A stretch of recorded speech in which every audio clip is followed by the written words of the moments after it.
જેતપુરમાં પવિત્ર શિવરાત્રિએ શિવભક્તો શિવભક્તિમાં લીન થયા હતા અને શિવાલયો તેમજ શિવ મંદિરોમાં જઈને શિવની ભક્તિ કરતા નજરે પડ્યા હતા।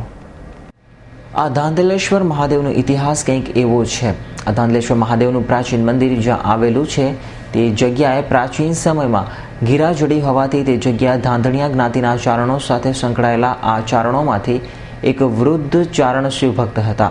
આ ચારણોને એવી ટેક હતી કે જ્યાં સુધી પોતે ભગવાન શિવની પૂજા ન કરે ત્યાં સુધી અન્નનો એક પણ દાણો મોઢામાં ન મૂકવો।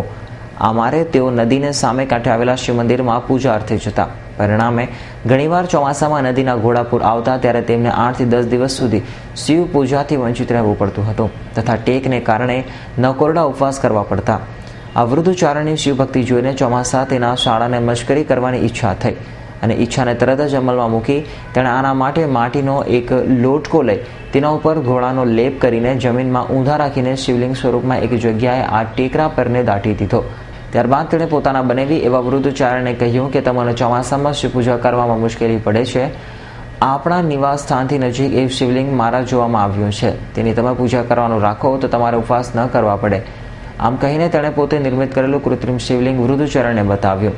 પેલા ભોળા વૃદ્ધ ચારણે ભારે ભક્તિભાવથી આખા ચતુર્માસ દરમિયાન શિવ પૂજા કરી અને ચતુર્માસ પૂરો થતા વૃદ્ધ ચારણના પેલા શાળાએ પોતાના બનેવીને હાસ્ય ઉડાવતા કહ્યું કે તમે તો કેવા શિવભક્ત છો કે તમે સાચા શિવલિંગને બદલે લોટકામાંથી બનાવેલા શિવલિંગની પૂજા કરી। એમ કહીને કુહાડીથી લોટકામાંથી બનાવેલા શિવલિંગ પર પ્રહાર કર્યો અને લોટકો તૂટી જતા ત્યાં સ્વયં શિવલિંગ ઉત્પન્ન થઈ। આ શિવલિંગ એટલે કે ધાંધલેશ્વર મહાદેવનું શિવલિંગ। અને આ કથા સાથે ધાંધણિયા જ્ઞાતિના વૃદ્ધ એવા ચારણની કથા જોડાયેલી હોવાથી તે શિવ મંદિર શ્રી ધાંધલેશ્વર મહાદેવ પ્રખ્યાત છે।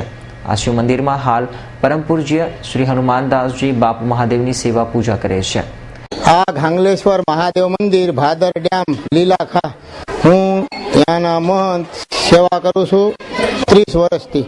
આ મંદિર પુરાતન 300 વર્ષ જૂનું આવેલું છે। ચારણને ભક્તિથી ધાંધલેશ્વર ઘાંગલિયા અટકના ચારણના ભક્તિથી આ શિવજી પ્રગટ થયા છે અને અહીંયા દર શિવરાત્રે આ મેળા ઉજવી છે અને ભાંગની પ્રસાદી સ્વરૂપે અમે સવારથી સાંજ સુધી હજારો લોકોને આપીએ છીએ। બાકી બધું ઠીક છે। આ ભાદર ડેમના વચમે છે, અહીંયા 7મ 8મના દિવસે બોર ચૌથના દિવસે મેળા જામે છે, બહુ પબ્લિક આવે છે અને હોલિડે રજાના દિવસે પણ બહુ પબ્લિક અહીંયા ફરવા આવે છે। પવિત્ર મહાશિવરાત્રિ માસમાં તેમજ શ્રાવણ માસમાં હજારો શિવભક્તો શ્રી ધાંધલેશ્વર મહાદેવને શીશ ઝુકાવીને દર્શન કરે છે। Haresh Bhalia, S9 news, Jetpur.